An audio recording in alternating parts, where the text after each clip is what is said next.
10월 26일 토요일 오늘의 말씀입니다. 오늘의 말씀은 갈라디아서 4장 12절로 20절까지의 말씀입니다.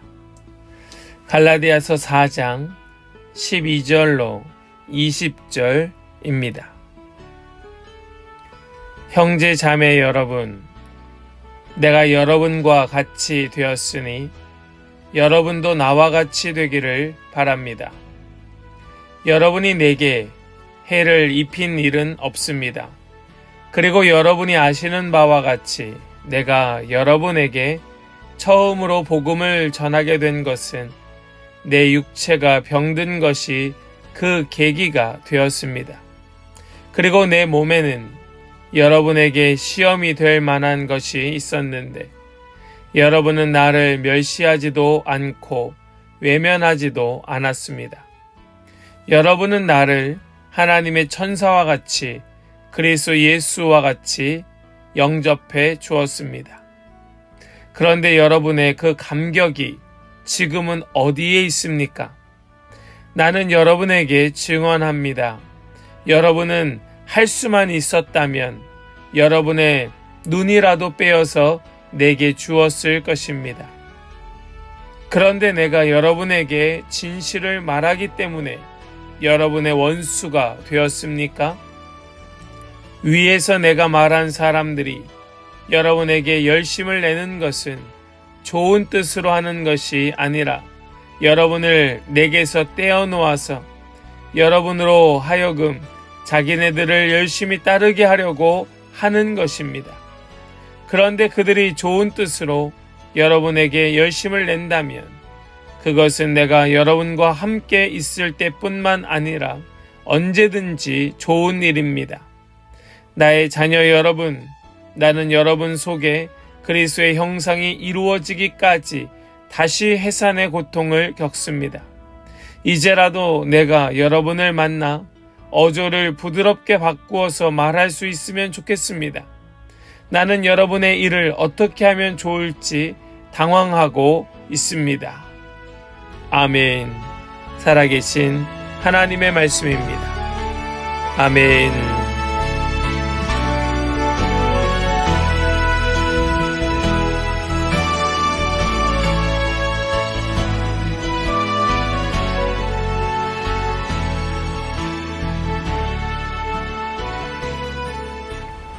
할렐루야, 토요일 아침입니다. 오늘도 주시는 말씀 붙들고 넉넉히 승리하는 복된 성도들 다 되시기를 간절히 축복합니다. 사도 바울은 앞에서 계속해서 예수 그리스도의 복음이 무엇인지, 하나됨이 무엇인지, 우리가 정말로 따라가야 할 진리가 무엇인지를 설명해 주었습니다. 여전히 그 매임 가운데 자유함이 없던 그 수많은 사람들에게 진정한 자유를 선포하고 있었던 것입니다. 지금 이 사도 바울의 말씀은 굉장히 논리적이었습니다. 정말로 빈틈이 없어 보이는 논리정연한 그런 구조로 말씀을 선포하였습니다. 그런데 그들에게 논리적인 말씀을 선포하였는지는 모르지만 갈라디아 교회의 성도들은 아주 큰 혼란에 빠진 듯 보입니다. 우리는 이것을 이해할 수 있습니다. 사람들이 어떤 시험에 들고 또 큰 어려움에 빠지는 경우는 논리적이지 않고 또 지식이 부족해서가 아니라 그 외에 다른 것들, 여러 가지의 것들이 무너져 내렸을 때 큰 혼란을 겪게 되는 것을 보게 됩니다.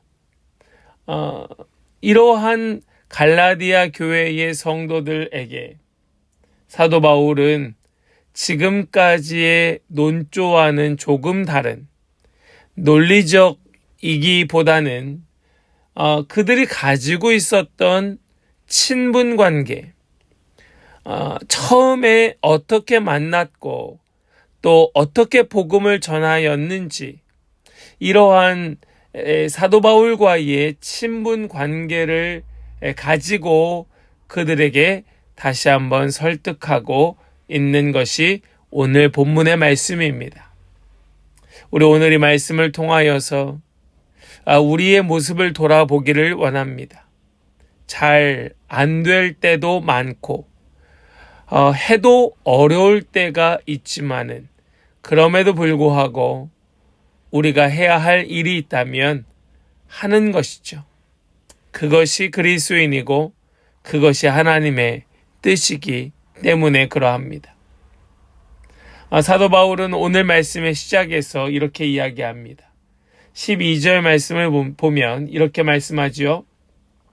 형제 자매 여러분, 내가 여러분과 같이 되었으니 여러분도 나와 같이 되기를 바랍니다. 여기서 바랍니다 라고 하는 이 사도 바울의 말은 간절히 구하다, 간절히 원하다 라는 의미의 단어입니다. 여러분도 나와 같이 되기를 간절히 원합니다. 간절히 구합니다. 사도 바울은 유대인의 정체성을 버리고 그리스도인이 된 것처럼 그들도 유대인이 되려 하지 말고 그리스도인이 되라는 말입니다. 여러분들도 나와 같이 되기를 원합니다. 간절히 구합니다. 여러분, 유대인처럼 되려 하지 마십시오. 형식적인 종교주의, 그저 교회 안에 그 틀에 매여 있는 형식주의자가 되지 말고 그리스도인이 되십시오. 그리스도인이 되십시오. 이것이 사도 바울의 간청이었던 것입니다. 그리고 이어서 사도 바울은 갈라디아 성도들을 처음 만났을 때를 회상하면서 우리가 원래 그런 사이였느냐, 우리가 어떤 관계였느냐라는 것을 이야기합니다. 13절 말씀을 보시면 그리고 여러분이 아시는 바와 같이 내가 여러분에게 처음으로 복음을 전하게 된 것은 내 육체가 병든 것이 그 계기가 되었습니다.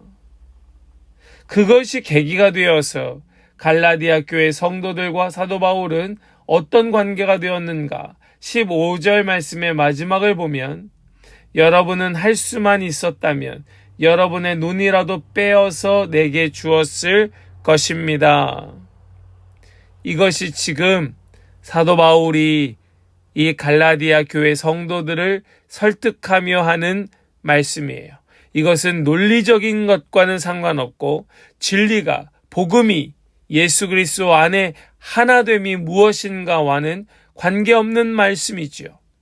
사도 바울은 그들과의 관계를 이야기하면서 우리가 어떤 관계였던가, 당신들이 나를 어찌 사랑했던가, 이것을 상기시키고 있는 것입니다. 그런데 16절 말씀에서 이렇게 말씀합니다. 그런데 내가 여러분에게 진실을 말하기 때문에 여러분의 원수가 되었습니까? 우리가 어떤 관계인데, 우리가 어찌 사랑했는데 내가 진실을 말한다는 것으로 인하여 나에게 이렇게 대한단 말입니까? 여러분, 이것을 우리가 오늘 기억하기를 원합니다. 우리는 때로 진실을 마주대하는 것에 불편함이 있을 때가 있습니다. 진실을 말하는 것이 두렵고 진리 앞에 서는 것이 괴로울 때가 있습니다. 그것 때문에, 그 괴로움 때문에 우리는 관계를 그르칠 때가 있는 것이죠. 중요한 것은 뭘까요? 우리가 힘들어도 진실 앞에 마주 서는 겁니다. 이것이 어려우면 관계를 지속하는 것이 대단히 어렵습니다. 이것이 우리에게는 숙제이지요. 진실 앞에 마주대하는 것 말입니다. 사도 바울은 갈라디아 교회의 성도들에게 큰 사랑을 받았던 그런 너무나도 존귀히 여김을 받았던 자였습니다. 그러나 사도 바울이 진리를, 복음을, 예수 그리스도를 다시 그들에게 언급할 때에 이 갈라디아 교회 성도들은 사도 바울을 대하여 대적하는 마음이 올라왔던 것이고, 바울은 그러지 맙시다. 그것은 옳지 않습니다. 그 마음을 접어야 됩니다. 라고 이야기하고 있는 것입니다. 예루살렘에서 온 유대인들은 진리를 위함이 아니고 진리 때문이 아니라 성도들이 자신들을 향하여 열심을 내도록 여러분 여기 이 열심을 내는 것 우리 17절의 말씀을 좀 보면서 말씀을 좀 이어가면 17절입니다.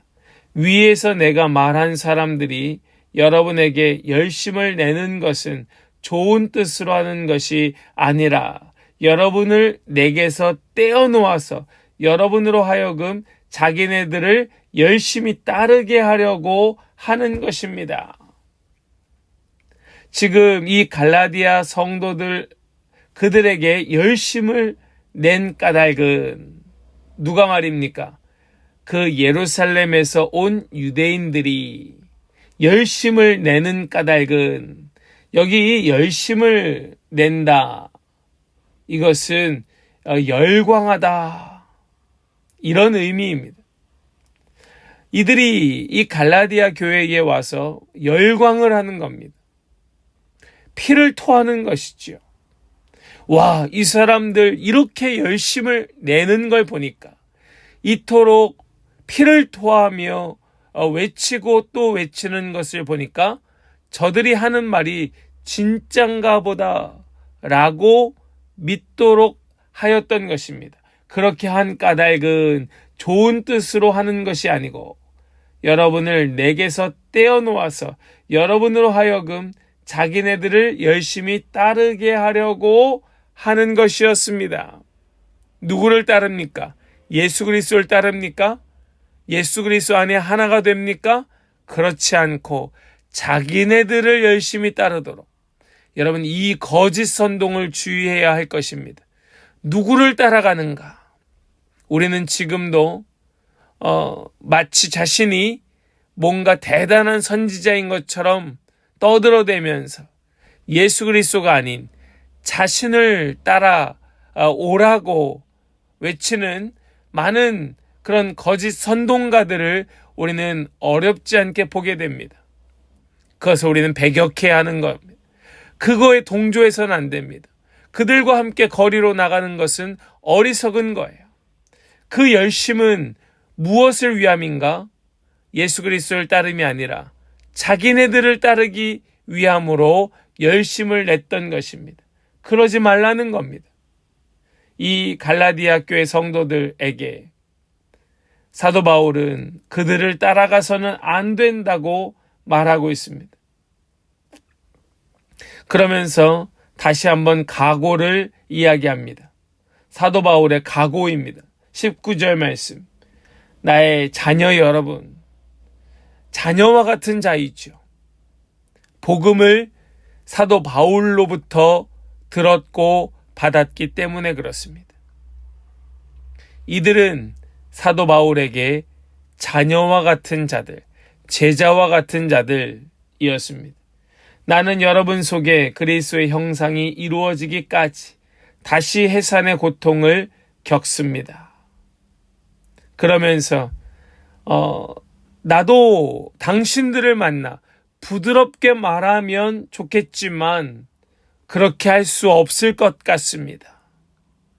당신들에게 화를 낼 수 있고 또 혼을 낼 수 있고 다그칠 수 있고 또 분노할 수 있고 역정을 낼 수도 있고 왜요? 그들을 다시 해산의 고통으로 복음으로 진리로 오게 해야 하기 때문에 그러했던 것입니다. 언성을 높여서라도 그들을 다시 제자리로 돌려야 하는 것이 바로 아비 된 사도 바울의 마음이었던 것이에요. 요즘은 이러한 진짜 아비의 마음을 가진 자를 만나는 것이 그리 쉽지 않습니다. 목회자인 저도 성도들을 보면서 정말 그 영혼을 사랑하지만 내가 그에게 아비의 마음을 가졌는가? 내가 정말로 그들에게 이렇게 언성을 높이고 역정을 내면서 그것은 잘못된 길이라고 선포하는 일들을 자유롭게 하고 있는가? 돌아볼 때가 있습니다. 목회자들이 다른 어떤 분들을 이야기하기보다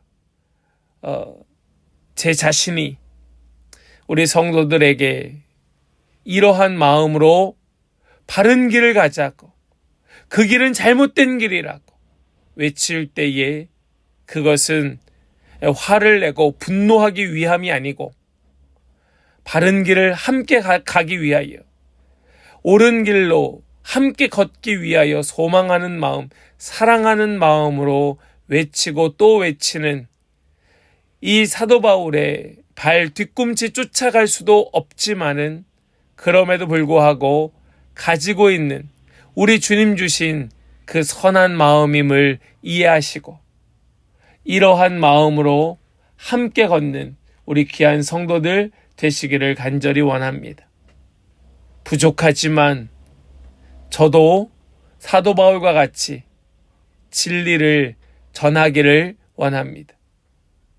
정말 예수 그리스도 안에 함께 만나기를 소망합니다. 복음에 대한 열정 외에 아무것도 없기를 소망하는 마음으로 하루하루 버티고 견디고 있습니다.